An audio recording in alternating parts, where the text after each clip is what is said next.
नमस्कार, मैं सुनीता कथा मंथन में आप सबका स्वागत करती हूँ। कथा मंथन में आज सुनिए वरदान उपन्यास का 11वां अध्याय। वरदान उपन्यास से संबंधित सारे अध्याय आपको हमारी प्लेलिस्ट से मिल जाएंगे, जिसका लिंक आपको डिस्क्रिप्शन बॉक्स और एंड स्क्रीन पर मिल जाएगा। इसके अलावा अन्य उपन्यास और कहानियों का लिंक आप हमारी प्लेलिस्ट में से भी चेक कर सकते हैं और डिस्क्रिप्शन बॉक्स में भी कुछ उपन्यास और कहानियों का लिंक दे रखा है, आप वहां जाकर के चेक कर सकते हैं। अगर स्टूडेंट्स हमारी ऑनलाइन क्लासेस या शॉर्ट नोट्स के बारे में लेना चाहते हैं तो आप ज्वाइन बटन क्लिक करके टर्म्स एंड कंडीशन देख सकते हैं और हमें हमारे व्हाट्सएप नंबर पर कांटेक्ट कर सकते हैं। अब तक हमने उपन्यास में देखा कि कमला का देहांत हो जाता है और उसके 6 महीने के अंदर ही अंदर उनके पिताजी श्यामाचरण बाबू का भी देहांत हो जाता है और इसी दुख में प्रेमवती का भी देहांत हो जाता है। अब आगे।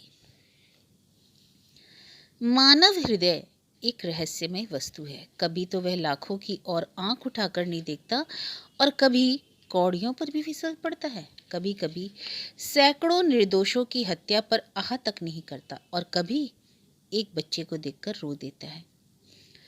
प्रताप चंद्र और कमलाचरण में यद्यपि सहोदर भाइयों का सा प्रेम था, तथापि कमला की आकस्मिक मृत्यु का जो शोक होना चाहिए वह न हुआ। सुनकर वह चौंक अवश्य पड़ा और थोड़ी देर के लिए उदास भी हुआ, पर वह शोक जो किसी सच्चे मित्र की मृत्यु से होता है उसे ना हुआ। निस्संदेह वह विवाह के पूर्व ही से विरजन को अपनी समझता था, तथापि इस विचार में उसे पूर्ण सफलता कभी प्राप्त न हुई। समय समय पर उसका विचार इस पवित्र संबंध की सीमा का उल्लंघन कर जाता। कमलाचरण से उसे स्वतः कोई प्रेम न था। उसका जो कुछ आदर मान और प्रेम वह करता, कुछ तो इस विचार से कि विरजन सुनकर प्रसन्न होंगी और कुछ इस विचार से कि सुशीला की मृत्यु का प्रायश्चित इसी प्रकार हो सकता है। जब विरजन ससुराल चली आई तो अवश्य कुछ दिनों प्रताप ने उसे अपने ध्यान में न आने दिया, परंतु जब से वह उसकी बीमारी का समाचार पाकर बनारस गया था और उसकी भेंट ने विरजन पर संजीवनी बूटी का काम किया था, उसी दिन से प्रताप को विश्वास हो गया कि विरजन के हृदय में कमला ने वह स्थान नहीं पाया जो मेरे लिए नियत था। प्रताप ने विरजन को परम करुणापूर्ण शोक पत्र लिखा, पर पत्र लिखता जाता था और सोचता जाता था कि उसका उस पर क्या प्रभाव पड़ेगा। सामान्यतः संवेदना प्रेम को प्रौढ़ करती है। क्या आश्चर्य है जो यह पत्र कुछ काम कर जाए। इसके अतिरिक्त उसकी धार्मिक प्रवृत्ति ने विकृत रूप धारण करके उसके मन में यह मिथ्या विचार उत्पन्न किया कि ईश्वर ने मेरे प्रेम की प्रतिष्ठा की और कमलाचरण को मेरे मार्ग से हटा दिया। मानो यह आकाश से आदेश मिला है कि अब मैं विरजन से अपने प्रेम का पुरस्कार लूं। प्रताप को यह तो जानता था कि विरजन से किसी ऐसी बात की आशा करना जो सदाचार और सभ्यता से बाल बराबर भी हटी हुई हो मूर्खता है, परंतु उसे विश्वास था कि सदाचार और सतीत्व के सीमांतग्रत यदि मेरी कामनाएं पूरी हो सके तो विरजन अधिक समय तक मेरे साथ निर्दयता नहीं कर सकती। 1 मास तक ये विचार उसे उद्विग्न करते रहे, यहाँ तक कि उसके मन में विरजन से एक बार गुप्त भेंट करने की प्रबल इच्छा भी उत्पन्न हुई, पर वह जानता था कि अभी विरजन के हृदय पर तत्कालिक घाव है और यदि मेरी किसी बात या किसी व्यवहार से मेरे मन की दुश्चेष्टा की गंध निकली तो मैं विरजन की दृष्टि में हमेशा के लिए गिर जाऊंगा। परंतु जिस प्रकार कोई चोर रुपयों की राशि देखकर धैर्य नहीं रख सकता है, उसी प्रकार प्रताप अपने मन को ना रोक सका। मनुष्य का प्रारब्ध बहुत कुछ अफसर के हाथ में रहता है। अफसर उसे भला भी मानता है और बुरा भी। जब तक कमलाचरण जीवित था प्रताप के मन में कभी इतना सिर उठाने का साहस न हुआ था। उसकी मृत्यु ने मानो उसे यह अवसर दे दिया। यह स्वार्थपरता का मद यहाँ तक बढ़ा कि एक दिन उसे ऐसा भास होने लगा मानो विरजन मुझे स्मरण कर रही है। अपनी व्यग्रता से वह विरजन को व्यग्रता का अनुमान करने लगा और बनारस जाने का इरादा पक्का हो गया। 2 बजे रात्रि का समय था। भयावह सन्नाटा छाया हुआ था। निद्रा ने सारे नगर पर एक घटाटोप चादर फैला रखी थी। कभी कभी वृक्षों की सनसनाहट सुनाई दे जाती थी। धुआं घरों और वृक्षों पर एक काली चद्दर की भांति लिपटा हुआ था और सड़क पर लालटेन धुएं की कालिमा में ऐसी दृष्टिगत होती थी जैसे बादल में छिपे हुए तारे। प्रताप चंद्र रेलगाड़ी पर से उतरा। उसका कलेजा बांसों उछल रहा था और हाथ पांव कांप रहे थे। यह जीवन में पहला ही अवसर था कि उसे पाप का अनुभव हुआ। शोक है कि हृदय की यह दशा अधिक समय तक स्थिर नहीं रहती। वह इस दुर्गम मार्ग को पूरा कर लेती है। जिस मनुष्य ने कभी मदिरा नहीं पी, उसे उसकी दुर्गंध से घृणा होती है, और जब प्रथम बार पीता है तो घंटों उसका मुख कड़वा रहता है। और यह आश्चर्य करता है कि क्यों क्यों लोग ऐसी विषैली वस्तु का पान करते हैं और उसके लिए आसक्त रहते हैं, पर थोड़े ही दिनों में उसकी घृणा दूर हो जाती है और वह भी लाल रस का दास बन जाता है। पाप का स्वाद मदिरा से कहीं अधिक भयंकर होता है। प्रताप चंद्र अंधेरे में धीरे धीरे जा रहा था। उसके पांव वेग से नहीं उठते थे, क्योंकि पाप ने उनमें बेड़ियां डाल दी थी। उसे ऐसे अवसर पर गति को तीव्र कर देता और उसके मुख पर कोई लक्षण ना था। वह चलते चलते रुक जाता और कुछ सोचकर आगे बढ़ता। प्रेम उसे पाप के गड्ढे में कैसा लिए जाता है। प्रताप का सिर धम धम कर रहा था और भय से उसकी पिंडलियां कांप रही थी। सोचता विचारता घंटे भर में मुंशी श्यामाचरण के विशाल भवन के सामने जा पहुंचा। आज अंधकार में यह भवन बहुत ही भयावह प्रतीत होता था। मानो पाप का पिशाच सामने खड़ा है। प्रताप दीवार की ओट में खड़ा हो गया, मानो किसी ने उसके पांव बांध दिए हैं। आधे घंटे तक यही सोचता रहा कि लौट चलूं या भीतर जाऊं। यदि किसी ने देख लिया तो बड़ा ही अनर्थ होगा। विरजन ने मुझे देखा तो क्या सोचेगी। कहीं ऐसा ना हो कि मेरा यह व्यवहार मुझे सदा के लिए उसकी दृष्टि से गिरा दे। परंतु इन सब संदेहों पर पिशाच का आकर्षण प्रबल हुआ। इंद्रियों के वश में होकर मनुष्य को भले बुरे का ध्यान नहीं रह जाता। उसने चित्त को दृढ़ किया। वह इस कायरता पर अपने को धिक्कार देने लगा। तदंतर घर में पीछे की ओर जाकर वाटिका की चार दीवारी से फांद गया।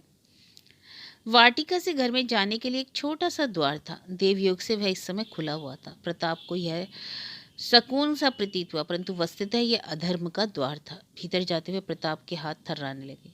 हृदय इस वेग से धड़कता था मानो वह छाती से बाहर निकल पड़ेगा। उसका दम घुट रहा था। धर्म ने अपना सारा बल लगा दिया, पर मन का प्रबल वेग न रुक सका। प्रताप द्वार के भीतर प्रविष्ट हुआ। आंगन में तुलसी के चबूतरे के पास चोरी की भांति खड़ा सोचने लगा कि विरजन ने से क्यों कर भेंट होगी। घर के सब किवाड़ बंद है, क्या विरजन भी यहाँ से चली गई। अचानक उसे एक बंद दरवाजे की दरारों से प्रकाश की झलक दिखाई दी। दबे पांव उसी दरार में आंखें लगाकर भीतर का दृश्य देखने लगा। विरजन एक सफेद साड़ी पहने, बाल खोले, हाथ में लेखनी लिए भूमि पर बैठी थी। दीवार की ओर देख देखकर कागज पर कुछ लिखती जाती थी, मानो कोई कवि विचार के समुद्र से मोती निकाल रहा है। लेखनी को दांतों तले दबाती कुछ सोचती और लिखती, फिर थोड़ी देर के पश्चात दीवार की ओर ताकने लगती। प्रताप बहुत देर तक श्वास रोके यह विचित्र दृश्य देखता रहा। मन उसे बार बार ठोकर देता, पर यह धर्म का अंतिम गढ़ था। इस बार धर्म का पराजित होना मानो हृदय धाम में पिशाच का स्थान पाना था। धर्म ने इस समय प्रताप को उस गड्ढे में गिरने से बचा लिया, जहां से आमरण उसे निकलने का सौभाग्य न होता। परंतु यह कहना उचित होगा कि पाप के खड्डे से बचाने वाला इस समय धर्म न था, वरन दुष्परिणाम और लज्जा का भय ही था। किसी किसी समय जब हमारे सद्भाव पराजित हो जाते हैं, तब दुष्परिणाम का भय ही हमें कर्तव्यच्युत होने से बचा लेता है। विरजन के पीले बदन पर एक ऐसा तेज था जो उसके हृदय की स्वच्छता और विचार की उच्चता का परिचय दे रहा था। उसके मुखमंडल की उज्ज्वलता और दृष्टि की पवित्रता में वह अग्नि थी जिसने प्रताप की दुष्चेष्टाओं को क्षण मात्र में भस्म कर दिया। उसे ज्ञान हो गया और अपने आत्मिक पतन पर ऐसी लज्जा उत्पन्न हुई कि वहीं खड़ा रोने लगा। इंद्रियों ने जितने निकृष्ट विकार उसके हृदय में उत्पन्न कर दिए थे, वे सब इस दृश्य ने इस प्रकार लोप कर दिए जैसे उजाला अंधेरे को दूर कर देता है। इस समय उसे यह इच्छा हुई कि विरजन के चरणों पर गिरकर अपने अपराधों की क्षमा मांगे, जैसे किसी महात्मा सन्यासी के सम्मुख जाकर हमारे चित्त की दशा हो जाती है। उसी प्रकार प्रताप के हृदय में स्वतः प्रायश्चित के विचार उत्पन्न हुए। पिशाच यहाँ तक लाया पर आगे न ले जा सका। वह उल्टे पांव फिरा और ऐसी तीव्रता से वाटिका में आया कि और चार दीवार से कूदा मानो उसका कोई पीछा करता है। अरुणोदय का समय हो रहा था। आकाश में तारे झिलमिला रहे थे और चक्की का घुरघुर शब्द कर्ण गोचर हो रहा था। प्रताप पांव दबाता मनुष्य की आंखें बचाता गंगा जी की ओर चला। अचानक उसने सिर पर हाथ रखा तो टोपी का पता न था, न जेब में घड़ी ही दिखाई दी। उसका कलेजा सन से हो गया, मुंह से एक हृदय वेदक आह निकल पड़ी। कभी कभी जीवन में ऐसी घटनाएं हो जाती हैं जो क्षण मात्र में मनुष्य का रूप पलट देती हैं। कभी माता पिता की एक तिरछी चितवन पुत्र को सुयश के उच्च शिखर पर पहुंचा देती है, और कभी स्त्री की एक शिक्षा पति के ज्ञान चक्षुओं को खोल देती है। गर्वशील पुरुष अपने संगी की दृष्टियों में अपमानित होकर संसार का भार बनना नहीं चाहते। मनुष्य जीवन में ऐसे अवसर ईश्वर दत्त होते हैं। प्रताप चंद्र के जीवन में भी यह शुभ अवसर था जब वह संकीर्ण गलियों में होता हुआ गंगा किनारे आकर बैठा और शोक तथा लज्जा के अश्रु प्रवाहित करने लगा। मनोविकार की प्रेरणाओं ने उसकी अधोगति में कोई कसर उठा न रखी थी, परंतु उसके लिए यह कठोर कृपालु गुरु की ताड़ना प्रमाणित हुई। क्या यह अनुभव सिद्ध नहीं है कि विष भी समयानुसार अमृत का काम करता है? जिस प्रकार वायु का झोंका सुलगती हुई अग्नि को दहका देता है, उसी प्रकार बहुधा हृदय में दबे हुए उत्साह को भड़काने के लिए किसी भारी उद्योग की आवश्यकता होती है। अपने दुखों का अनुभव और दूसरों की आपत्ति का दृश्य बहुधा यह वैराग्य उत्पन्न करता है जो सत्संग, अध्ययन और मन की प्रवृत्ति से भी संभव नहीं। यद्यपि प्रताप चंद्र के मन में उत्तम और निस्वार्थ जीवन व्यतीत करने का विचार पूर्व ही से था, तथापि मनोविकार के धक्के ने वह काम एक ही क्षण में पूरा कर दिया जिसके पूरा होने में वर्षों लगते। साधारण दशाओं में जाति सेवा उसके जीवन का एक गौण कार्य होता है, परंतु इस चेतावनी ने सेवा को उसके जीवन का प्रधान उद्देश्य बना दिया। सुवामा की हार्दिक अभिलाषा पूर्ण होने का समान पैदा हो गया। क्या इन घटनाओं के अंतर्गत कोई अज्ञात प्रेरक शक्ति थी? कौन कह सकता है। जब से मुंशी संजीवन लाल तीर्थ यात्रा को निकले और प्रताप चंद्र प्रयाग चला गया, उस समय से सुवामा के जीवन में बड़ा अंतर हो गया था। वह ठेके के कार्य को उन्नत करने लगी। मुंशी संजीवन लाल के समय में भी व्यापार में इतनी उन्नति नहीं हुई थी। सुवामा रात रात भर बैठी ईंट पत्थरों से माथा लड़ाया करती और गारे चूने की चिंता में व्याकुल रहती। पाई पाई का हिसाब समझती और कभी कभी स्वयं कुलियों के कार्य की देखभाल करती। इन कार्यों में उसकी ऐसी प्रवृत्ति हुई कि दान और व्रत से भी वह पहले का सा प्रेम न रहा। प्रतिदिन आय वृद्धि होने पर भी सुवामा ने व्यय किसी प्रकार का न बढ़ाया। कौड़ी कौड़ी दांतों से पकड़ती। यह सब इसलिए कि प्रताप चंद्र धनवान हो जाए और अपने जीवन पर्यंत सानंद रहे। सुवामा को अपने होनहार पुत्र पर अभिमान था। उसके जीवन की गति देखकर उसे विश्वास हो गया था कि मन में जो अभिलाषा रखकर मैंने पुत्र मांगा अवश्य पूर्ण होगी। वह कॉलेज के प्रिंसिपल और प्रोफेसरों से प्रताप का समाचार गुप्त रीति से लिया करती थी और उनकी सूचनाओं का अध्ययन उसके लिए एक रोचक कहानी से के तुल्य था। ऐसी दशा में प्रयाग से प्रताप चंद्र के लोप हो जाने का तार पहुंचना मानो उसके हृदय पर वज्र का गिरना था। सुवामा ने एक ठंडी सांस ली, मस्तक पर हाथ रखकर बैठ गई। तीसरे दिन प्रताप चंद्र की पुस्तक, कपड़े और अन्य सामग्रियां भी आ पहुंची। एक घाव पर नमक का छिड़काव था। प्रेमवती के मरने का समाचार पाते ही प्राणनाथ पटना से और राधाचरण नैनीताल से चले। उसके जीते जी आते तो शायद भेंट हो जाती, मरने पर आए तो उसके शव को भी देखने का सौभाग्य न हुआ। मृतक संस्कार बड़ी धूमधाम से किया गया। 2 सप्ताह गांव में बड़ी धूमधाम रही। तत्पश्चात राधाचरण मुरादाबाद चले गए और प्राणनाथ ने पटना जाने की तैयारी प्रारंभ कर दी। उनकी इच्छा थी कि स्त्री को प्रयाग पहुंचाते हुए पटना जाए, पर सेवती ने हट किया कि जब यहाँ तक आए हैं तो विरजन के पास भी अवश्य चलना चाहिए, नहीं तो उसे बड़ा दुख होगा। समझे कि मुझे असहाय जानकर इन लोगों ने भी त्याग दिया। सेवती का इस उचाट भवन में आना मानो पुष्पों में सुगंध का आना था। सप्ताह भर के लिए सुदिन का शुभागमन हो गया। विरजन बहुत प्रसन्न हुई और खूब रोई। माधवी ने मुन्नू को अंक में लेकर बहुत प्यार किया। बाहर की बैठक कई मास से बनती, आज उसके भी भाग्य जागे। उजड़ा हुआ घर बसा। प्रेमवती के चले जाने पर विरजन उस गृह में अकेली रह गई थी। केवल माधवी उसके पास थी। हृदय ताप और मानसिक दुख ने उसका वह गुण प्रकट कर दिया जो अब तक गुप्त था। वह काव्य और पद्य रचना का अभ्यास करने लगी।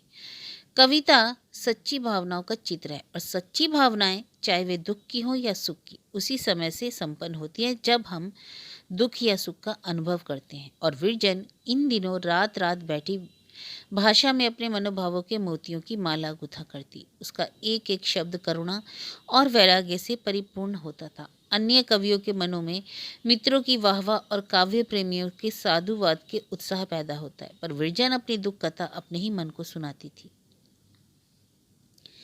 सेवती को आए 2-3 दिन बीते थे। एक दिन विरजन से कहा, मैं तुम्हें बहुधा किसी ध्यान में मग्न देखती हूँ, कुछ लिखते हुए पाती हूँ। मुझे न पता होगी। विरजन लज्जित हो गई, बहाना करने लगी कि कुछ नहीं, यूं ही उदास रहती है। सेवती ने कहा, मैं न मानूंगी। फिर वह विरजन का बॉक्स उठा लाई, जिसमें कविता की दिव्य मोती रखे हुए थे। विवश होकर विरजन ने अपने नए पद्य सुनाने शुरू किए।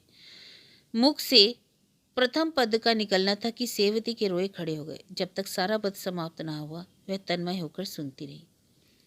प्राणनाथ की संगति ने उसे काव्य का रसिक बना दिया था। बार बार उसके नेत्र भर आते, और जब विरजन चुप हो गई तो एक समा बंधा हुआ था, मानो मानो कोई मनोहर राग अभी थम गया हो। सेवती ने विरजन को कंठ से लिपटा लिया, फिर उसे छोड़कर दौड़ी हुई प्राणनाथ के पास गई, जैसे कोई बच्चा नया खिलौना पाकर हर्ष से दौड़ता हुआ अपने साथियों को दिखाने जाता है। प्राणनाथ अपने अफसर को प्रार्थना पत्र लिख रहे थे कि मेरी माता अति पीड़ित हो गई है, अतएव सेवा में प्रस्तुत होने में विलंब हुआ। आशा करता हूँ कि 1 सप्ताह का आकस्मिक अवकाश प्रदान किया जाएगा। सेवती को देखकर चट अपना प्रार्थना पत्र छिपा लिया और मुस्कुराए। मनुष्य कैसा धूर्त है, वह अपने आप को भी धोखा देने में नहीं चूकता। सेवती, अजी तनिक भीतर तो चलो, तुम्हें विरजन की कविता सुनाओ, फड़क उठोगे। प्राणनाथ, अच्छा, उन्हें भी कविता की चाट है? उनकी भाभी तो गाया करती थी, और तुम तो शाम बड़े बेखबर हो। सेवती, अरे तनिक चलकर सुनो ना, पीछे हंसना, मुझे तो उसकी कविता पर आश्चर्य हो रहा है। अच्छा चलो, एक पत्र लिखकर अभी आता हूँ। नहीं नहीं, अभी यही मुझे अच्छा नहीं लगता, मैं आपके पत्र को नोच डालूंगी। सेवती प्राणनाथ को घसीट ले आई। वे अभी तक यही जानते थे कि विरजन ने कोई सामान्य भजन बनाया होगा, उसी को सुनाने के लिए व्याकुल हो रही होगी। पर जब भीतर आकर बैठे तो विरजन ने लजाते हुए अपनी भावपूर्ण कविता प्रेम की मतवाली पढ़नी प्रारंभ की तो महाशय के नेत्र ही खुल गए। पद्य क्या था?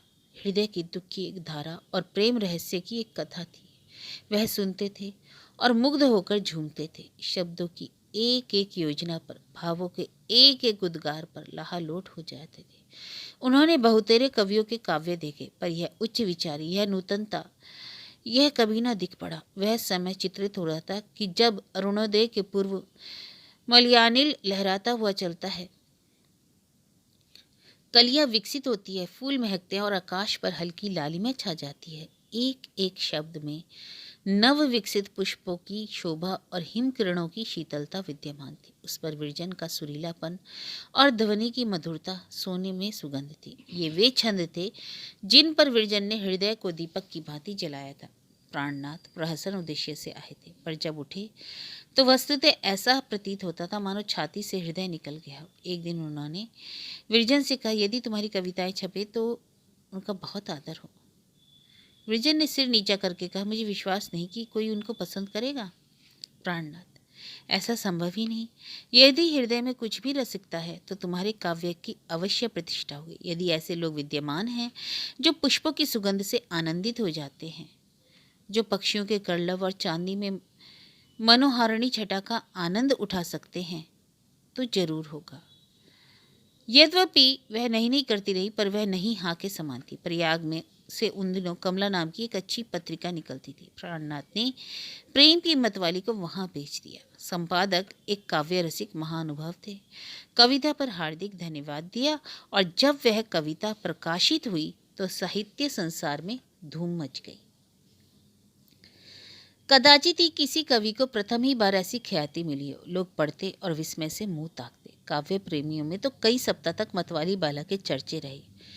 किसी को ही विश्वास न था कि वह एक नवजात कवि की रचना है। अब प्रति मास कमला के पृष्ठ विरजन की कविता से सुशोभित होने लगे। भारत महिला को लोकमत ने कवियों के सम्मानित पद पर पहुंचा दिया। भारत महिला का नाम बच्चे बच्चे की जीवा पर चढ़ गया। कोई समाचार पत्र ऐसा ना था भारत महिला की रचनाओं का इच्छुक ना हो। पत्र खोलते ही पाठकों के नेत्र भारत महिला को ढूंढने लगते। हाँ, उसकी दिव्य शक्तियां अब किसी को विस्मय न डालती। उसने स्वयं कविता का आदर्श उच्च कर दिया।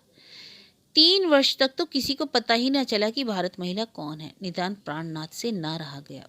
उन्हें विरजन पर भक्ति हो गई। वे कई मास से उसका जीवन चरित्र लिखने की धुन में थे।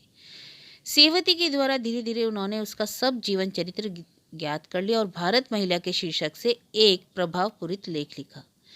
प्राणनाथ ने पहले कभी लेख ना लिखा था, परंतु श्रद्धा ने अभ्यास की कमी को पूरा कर दिया। लेख अत्यंत रोचक और समालोचनात्मक और भावपूर्ण था। इस लेख का मुद्रित होना था कि विरजन के चारों तरफ से प्रतिष्ठा के उपहार मिलने लगे।